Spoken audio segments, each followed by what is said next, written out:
Hello, friends. Today on Study Scripture Online, I want to take just a couple of minutes to chat with you about doubt. In Christian circles, doubt generally has a bad reputation. Belief and faith tend to be the hallmarks of a Christian, not doubt and skepticism.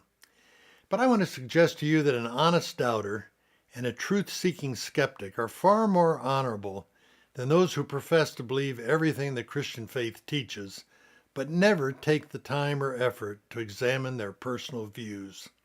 Socrates once said, "The unexamined life is not worth living." It's also true that the unexamined viewpoint is not worth holding. I've always been the kind of person who wanted to know why. I got into a lot of trouble in school for questioning things that weren't supposed to be questioned. I quit seminary after 2 years and enrolled in the philosophy department of a major university graduate school. I wanted to know what the world was saying about the critical issues of life and eternity, and I wanted to know how to analyze their arguments. The sojourn I took didn't destroy my faith. On the contrary, it actually strengthened it. I eventually went back to seminary and graduated. My thesis is that doubt is not evil.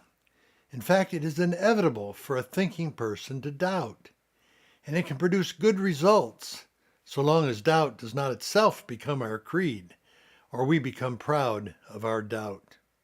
Rather than be embarrassed by our doubts, we can be encouraged to know that we stand in good company.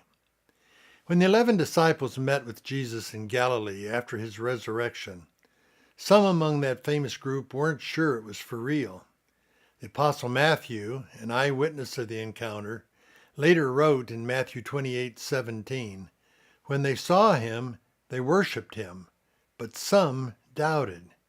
That's talking about the 12 disciples themselves. In an Easter Sunday sermon about the resurrection of Jesus, the very centerpiece of our faith, I chose to share the story through the eyes of one of those doubters, the most famous skeptic in the New Testament, a man whose doubt has even become part of his name, Doubting Thomas. I think he's gotten a bad rap.